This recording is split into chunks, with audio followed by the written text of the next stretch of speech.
Hello friends, welcome in your channel your daily needs. Friends, मेरे एक viewer ने पूछा है कि उनका बच्चा छोटा है, वो बच्चे का सही पालन कैसे करें। 3 साल का बच्चा है, कैसे वो अपने घर को और बच्चे को साथ साथ मैनेज करें। फ्रेंड्स, जैसा कि हम सभी जानते हैं, माँ बनना एक सुखद अनुभव। माँ बनना जहाँ एक सुखद अनुभव है, वहीं ये आपके लिए बहुत बड़ी जिम्मेवारी भी है कि जिस बच्चे को आप दुनिया में लाए हैं, आप उसे अच्छे संस्कार दें, उसे अच्छी शिक्षा दें और एक बेहतर नागरिक बनाकर भावी जीवन के लिए तैयार करें। ये सारी जिम्मेवारी कहीं ना कहीं हम महिलाओं पर ही होती है। माँ का स्थान बहुत ऊंचा है, इसलिए उस माँ को बहुत से त्याग, बहुत से फर्ज और बहुत सी जिम्मेवारियां निभानी पड़ती हैं। तो चलिए, मैं आपको आज कुछ टिप्स बताने जा रही हूँ। ऐसी माताओं के लिए ये टिप्स है जिनके बच्चे अभी छोटे हैं और स्कूल जाना प्रारंभ कर चुके हैं। वैसे तो 2.5 साल में प्ले नर्सरी शुरू हो जाता है, लेकिन प्ले नर्सरी में जब पढ़कर बच्चा आए तो उस पर ज़्यादा बर्डन ना दें। उसे जो भी सिखाएं, खेल खेल में सिखाएं। उसका अधिकतम समय आपके साथ बीतना चाहिए, या परिवार में दादी नानी हैं तो उनके संपर्क में रखिए। बच्चे को जितना ज़्यादा आप अपने परिवार के सदस्यों से जोड़ेंगे, प्यार देंगे, उसे सबका प्यार मिलेगा, वो बच्चा घर से उतना ही, बड़े होने पर भी उतना ही परिवार से जुड़ा रहेगा। छोटी छोटी चीज़ें उन्हें सिखाएं। जैसे आपने खाना बना ही रहे हो, बच्चे को भेजिए कि बेटा दादी से पूछकर आओ आज क्या बनाना है। हालांकि ये काम आप खुद भी कर सकते थे कि दादी से आप खुद पूछ लें कि क्या बनाना है, लेकिन जब बच्चा जाएगा तो बच्चे को इस बात का एहसास होगा कि जब हम घर में कुछ बनाने जा रहे हैं तो हमें बड़े की इच्छाओं का सम्मान करना है। वह भी जब बड़ा होगा तो ये सम्मान वो अपने बच्चों से आपको दिलवाएगा। उस समय आपको अपने इस छोटे से काम का महत्व समझ में आएगा। खैर चलिए, अभी तो ये टॉपिक ही बदल जाएगा यदि मैं इस टॉपिक पर गई, तो मैं उस टॉपिक पर ना जाकर आपको अपने नन्हे मुन्ने की देखभाल कैसे करनी है, आज हम वो डिस्कस करने के लिए यहाँ आए। तो यदि आपके बच्चे 3 साल से 5 वर्ष या 8 वर्ष तक के हैं, तो आपका रूटीन कैसा होना चाहिए, मैं ये आपको बताने जा रही हूँ। इसमें से जो भी टिप्स आपको अच्छी लगे, प्लीज कमेंट बॉक्स में जरूर बताइएगा। तो चलिए शुरू करते हैं। सबसे पहली बात, आपका बच्चा जब स्कूल जाने वाला हो तो आपको बच्चे के स्कूल जाने से कम 2 घंटे पहले उठना है। उसके उठकर आपको अपने किचन के काम और जो भी आपके सुबह के काम हैं वो निपटा लेने, क्योंकि जब बच्चे को आप पहली बार, छोटे बच्चे को स्कूल छोड़ने जाते हैं तो कई बार बच्चे रोने लगते हैं। उस समय आपको वहाँ थोड़ी देर रुकना भी पड़ सकता है, और यदि आप काम घर में छोड़ कर गए होंगे तो आपका मन ना तो वहाँ लगेगा और ना ही आप घर लौट पाएंगे। इसलिए यदि आपके बच्चे ने अभी स्कूल जाना शुरू किया है तो आप बच्चे के उठने से 2 घंटे पहले उठिए और घर के लगभग ऐसे सभी काम जो सुबह के हैं वो निपटा दीजिए। बच्चे को स्कूल जाने से 1 घंटे पहले उठाइए, उसे अच्छी तरह से फ्रेश कीजिए। देखिए, जब बच्चा सोता है और सुबह का जब वह समय होता है तो बच्चे का अवचेतन मन उन सभी बातों को ग्रहण करता है जो आप उसे समझाते हैं, जो आप उसे बोलते हैं। तो बच्चे को हमेशा प्यार भरे शब्द बोलकर, मेरा राजा बेटा उठेगा, मेरा बच्चा बड़ा प्यारा है, बहुत समझदार है, देखो अपने आप जल्दी से उठ जाता है, इस तरह प्यार भरे शब्दों से उसे बोलकर उठाए। वह एनर्जी से भरा रहे और उसके चारों ओर पॉजिटिव एनर्जी रहे।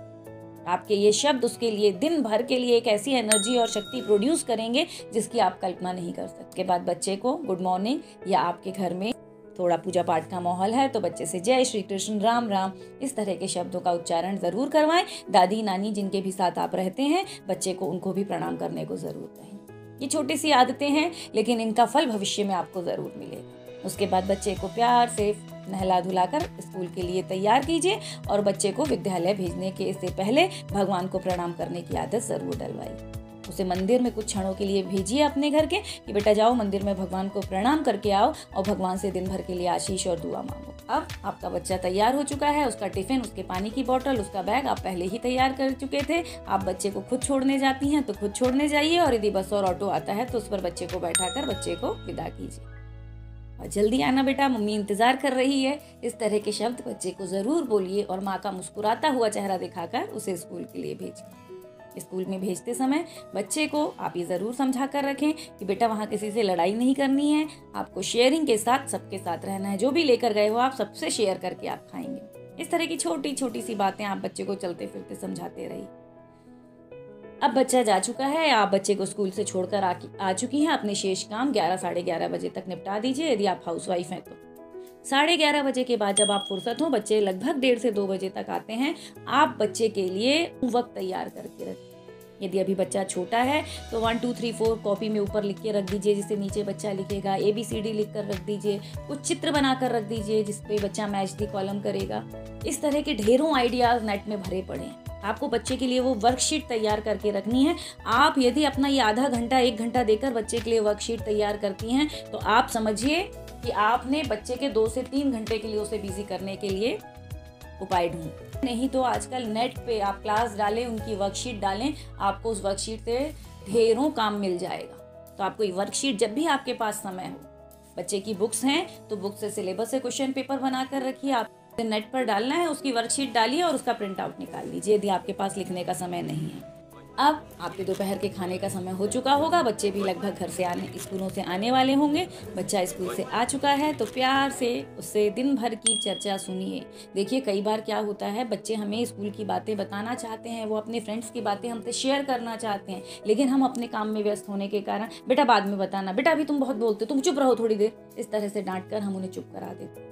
लेकिन ऐसे शब्दों का प्रयोग आपको कभी नहीं करना है, क्योंकि बाल मन इतना नाजुक और कोमल होता है कि एक बार यदि उसके दिल में ये बात बैठ गई कि माँ के पास मेरी बातें सुनने का समय नहीं है, तो वो अपनी बातें सुनाने के लिए बाहर दुनिया में दोस्त ढूंढेगा। इससे बच्चे के जीवन पर बहुत प्रभाव पड़ेगा। तो हमेशा अपने काम को आप ऐसे निपटा कर रखिए कि यदि बच्चे को आपको 1 से 1.5 घंटा सुनना भी पड़े, बच्चा अपनी स्कूल की बातें, अपने फ्रेंड्स की बातें शेयर भी आपसे करना चाहे, तो आपके पास पूरा टाइम हो कि आप उसकी बातें सुने। चाहे आपको लग रहा हो कि क्या फालतू की बातें हैं ये, लेकिन बच्चे के लिए वो छोटी छोटी सी चीज़ें ही बहुत महत्वपूर्ण है। कभी कभी बच्चों की कई क्यूरियोसिटी होती हैं और आपकी हिम्मत ना हो, आपकी इच्छा ना हो, आप काम आपका बहुत बड़ा हो, तो भी सब कामों को दरकिनार करके आपको पहले बच्चे को सुनना है। मेरी ये रिक्वेस्ट ज़रूर मानिएगा, इससे बच्चे के बाल मन पर एक अच्छे से संस्कार डेवलप हुए। तो ऐसी छोटी छोटी सी बहुत सी बातें हैं। तो आज की मेरी 2 टिप्स याद रखिएगा। वीडियो बहुत लंबा हो जाएगा इसलिए मैं ज़्यादा नहीं बोल रही हूँ। इस तरह की टिप्स देकर मैं और भी वीडियो बनाती रहूँगी। तो मेरी 2 टिप आज के लिए कि जब भी पहली बात तो बच्चे को सुबह 2 से ज़्यादा ही हो जाएंगी मेरे ख्याल से, सुबह उठाएं तो बहुत पॉजिटिव एनर्जी के साथ उठाएं। दूसरी, जब आपके पास खाली समय है तो अपने बच्चे के लिए वर्कशीट ज़रूर बना कर रखें। बच्चे को आपको बहुत समय देना है क्योंकि आप उसे दुनिया में लाए हैं। एक अच्छा नागरिक बनाना आपकी जिम्मेदारी है। तीसरी बात, बच्चे को पर्याप्त टाइम दें। वो जो भी बातें उसने पिक्चर देखी है, वो स्कूल में गया है, वो फ्रेंड से मिला है, जो भी बातें वो आपसे शेयर करना चाहता है, उसे बहुत ध्यान से और इत्मीनान से और इंटरेस्ट लेकर आपको सुनना है और उसका सही मार्गदर्शन करना है। बच्चे कोई रोबोट नहीं है जिसमें आप एक बार में प्रोग्रामिंग कर देंगे और वो उसके अनुकूल चलेंगे।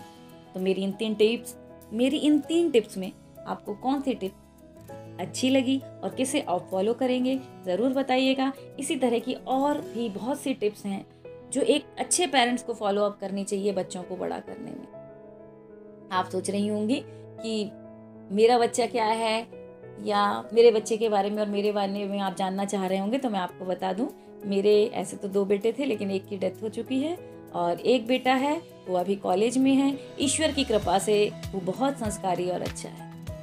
हाँ, लेकिन मैंने भी ये सभी, जब मैं भी माँ बनी तो ये सब चीज़ें मुझे पता नहीं थी, लेकिन जिन्होंने मुझे गाइड किया उन्हें आप जानते तो नहीं है, लेकिन आज भी मैं उनका बहुत ही हृदय से धन्यवाद करती हूँ कि उन्होंने ऐसी छोटी छोटी बातें मुझे बताई थी जिससे मैं बच्चे को बहुत अच्छे से पाल पाई और अच्छे संस्कार दे पाई। इसके लिए मैं ताउम्र उनका हृदय से धन्यवाद अदा करती रहूँगी और हृदय में उनका स्थान जो है वो मैं आपको समझा नहीं पाऊँगी, जिनकी छोटी छोटी सीखों से मैंने अपने बच्चे को पाला और एक अच्छा इंसान बनाने में कुछ हद तक सफल हुई हूँ। अभी तो उसका जीवन, खैर कॉलेज में वो है, अभी उसका बहुत सा जीवन पड़ा हुआ है, लेकिन ईश्वर की कृपा से उसके संस्कारों पर मुझे पूरा यकीन है और प्रभु की कृपा पर भी यकीन है। प्रभु उस पर विशेष कृपा करेंगे ही करेंगे।